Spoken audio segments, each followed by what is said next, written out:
invité par la responsable du Miami Seaquarium pour assister à une conférence sur les manatees. Alors là, on ne sait pas exactement où on va. Il y a une autre garde, pas que il y a un autre garde.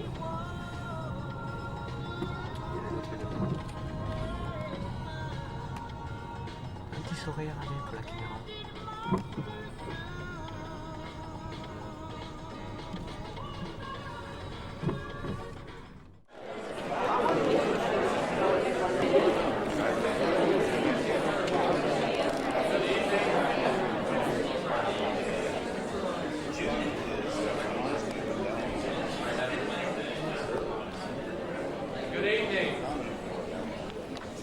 Presumably, well, I guess it's working.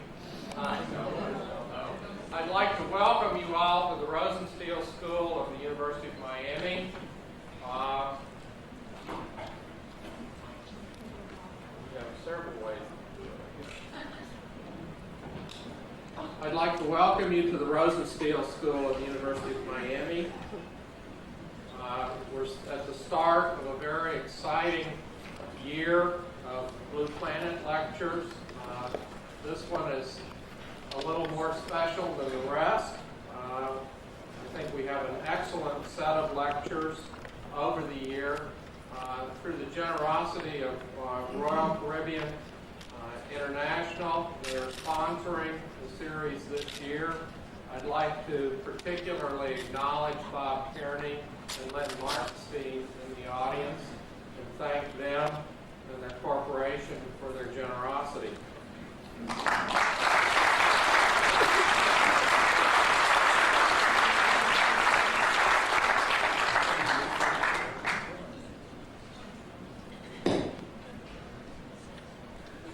I guess we're working right. We got the right switches here. Thank you.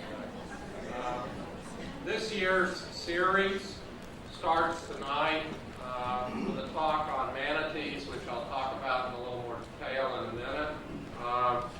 It continues on December the 3rd with Dark Reefs and Ancient Gardens by Chuck Messing from NOVA. Then in January, on the 22nd, we have Jaws, The Chilling Truth About Sharks with Sonny Gruber. Then Rick Gomez, our diving safety officer, has a presentation on February the 19th. Diving Safety Helps Scientists Take the Plunge is the title of that. And finally, in April, we have an interesting seminar by Pat Walsh, Mike Smalley, and Pat Gibbs entitled Everything You Ever Wanted to Know About Cloning.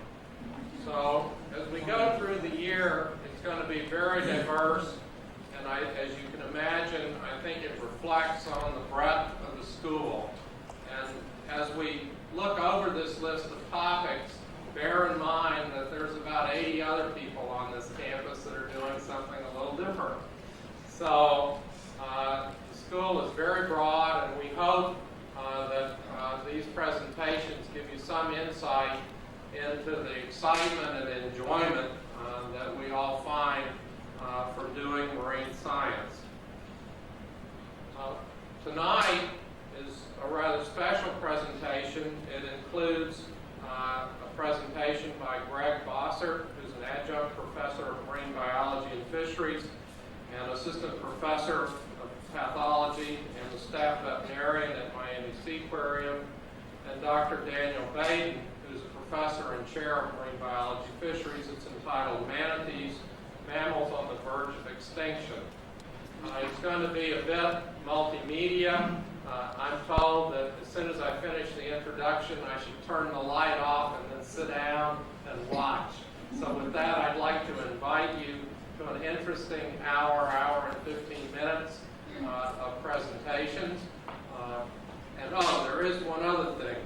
The scientists, this whole series, in addition to the sponsorship of Royal Caribbean, the Sigma Psi Scientific Honor Society has been a long-term sponsor, particularly for stipends for the scientists, and I'd like to thank them as well for their interest in the program.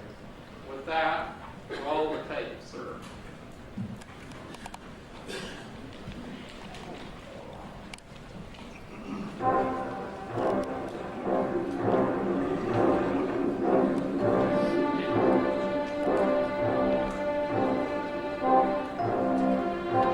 the spring of 1996, the waters of Florida held a deadly surprise.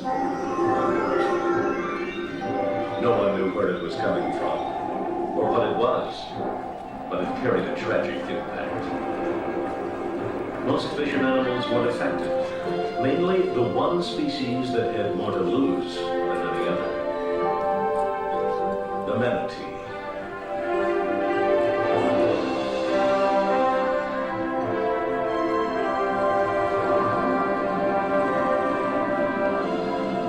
In the next hour, we document the search for a killer. Relating to man, and that coupled with a very low reproductive rate and loss of habitat really makes it one of the most endangered marine mammals on this planet. Just to give you a little bit of, for those of you who haven't seen a manatee up close, I'm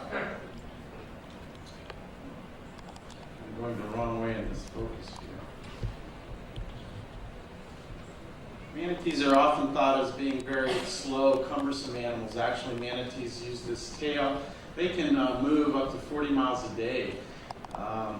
Radio tag from the radio tags put on animals release shows that these animals are quite mobile and move around quite amazingly.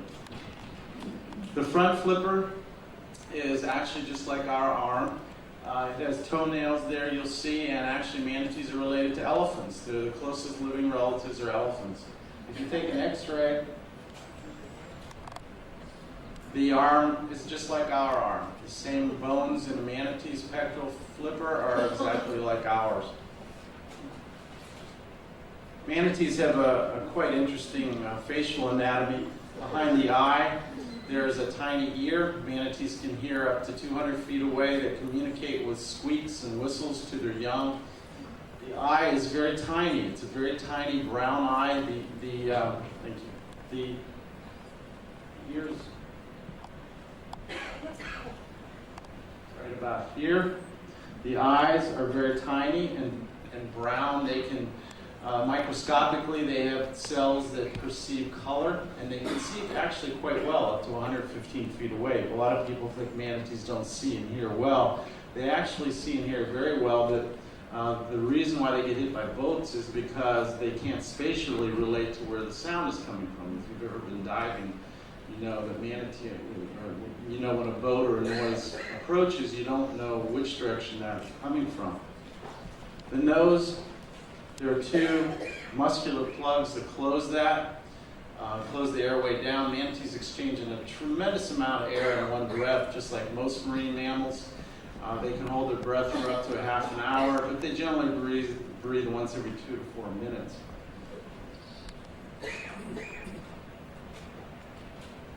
This is a fascinating tissue in a manatee that I've started to appreciate more and more as time goes by. The upper lip is covered with these vibrissa, these whiskers. They're heavily innervated and muscled. This lip is very movable. It actually is like a truncated trunk of an elephant to move food into the animal's body. You notice that the front area here, there are no front teeth, just a hard plate. Manatees are superb digesters of poor quality cellulose. To do what they do, they have to eat a tremendous amount of food. Again, as I said, they're totally vegetarian. They eat about 6 to 8% of their body weight a day in food. Their digestive tract is truly unique, and it's very long. The intestines run about 150 feet long in an adult animal. The colon is the area where they digest their food, very similar to horses. They produce a tremendous amount of gas fermenting this food. And when we have new employees at the Seaquarium and I first meet them, I'll go up and ask, well, have you seen any flatulence? And they'll look at me like I'm very strange. And truly, a flatulent manatee is a happy and healthy manatee. And it's digesting their food and really quite crazy.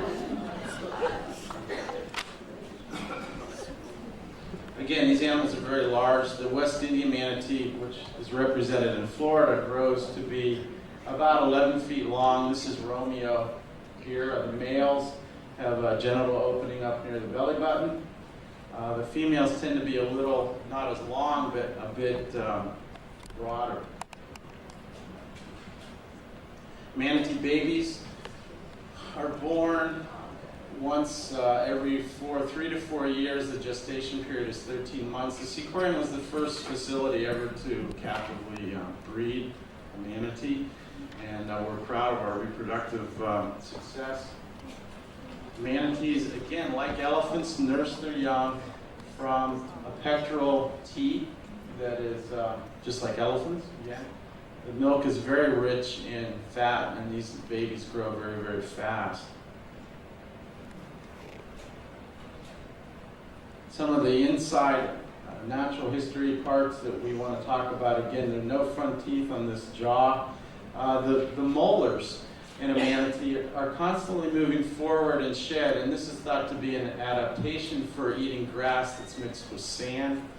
One of the problems that we have with population biology in manatees is actually studying how their ages. In dolphins, we can take a tooth or a killer whale and section it and tell how old the animal is. In manatees, we can't. Coincidentally, one of Rosenstiel School's alma mater, or alumni, developed a technique to age manatees using ear bones. The tail out the back and the tail around the center. And they'll come in and out of view, and you can see these, and they're kind of moving around. Alina's trying to catch. It's my wife, Alina Schmont, doing the microscopy. Thank you very much. These organisms bloom to 40 million per liter. They produce about 12 picograms of toxin per cell, which means they can become fairly lethal at about 4,000 cells per liter. Tom's question had to do with the apparent increase in red tides, those 4 maps that I showed you. And in fact, it's a mixture of a lot of things. If there are any biostatisticians or epidemiologists in the room, they can also confirm this, that if you're looking for something, you're going to find it more often than if you're not looking for it. As you begin to harvest new areas for seafood, you start to find things that you didn't think were there before. Africa is not a major seafood port at the present time. South America, Central America is. The Atlantic seaboard, however, on the east coast of the United States is experiencing an increase in at least recognized, moving down the Atlantic seaboard from Prince Edward Island. This hysteria thing it's been all over the Washington Post for the last 3 or 4 weeks. It's all the talk of Congress. But indeed, Florida has all those organisms that I showed you in my very first slide. We have all of those here in Florida. They don't all cause toxic blooms here, but we have them all. And I think it's an indication of what are the triggering events in each of these different types of red tides. So they can all occur.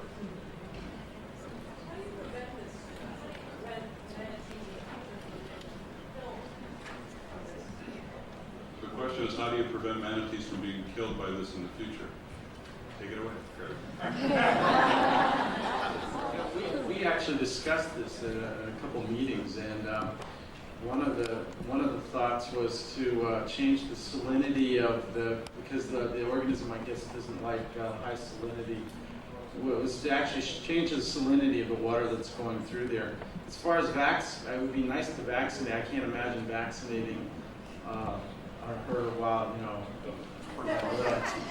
although, stranger, they do it with some terrestrial wildlife from helicopters feeding them. But I don't know how to answer that, really, besides just hoping that this species doesn't need any more problems, let alone a natural hit.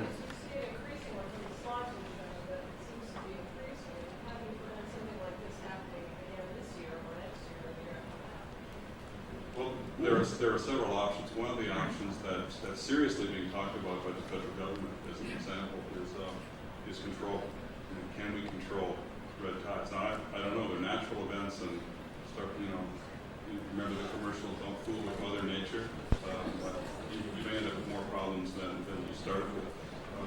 Can animals during severe red tides that are out of their normal time span, can those animals be restricted in movement? We're into all sorts of Marine Mammal Act problems when you start doing that. I believe in Saudi, in Saudi Arabia, they actually talked about airlifting the animals out of the oil spill area. Captured and had clinical signs of neurologic compromise, of muscle fasciculation, seizures that couldn't right themselves. They were taken to Lowry Park Zoo, where they were really just given supportive care, treatment for shock, and make sure they didn't drown, and they recovered. Curiously, we never recovered any toxin from the blood of these animals, but with our immunohistochemical data, this toxin's probably taken up by these cells very quickly, so we didn't see it. But yes, 4 were, and those animals recovered. Those are the only 4 out of 100, over 150 that were seeing those signs. Assistant Professor of Biology from Nova University. Thank you again for coming. We hope to see you again.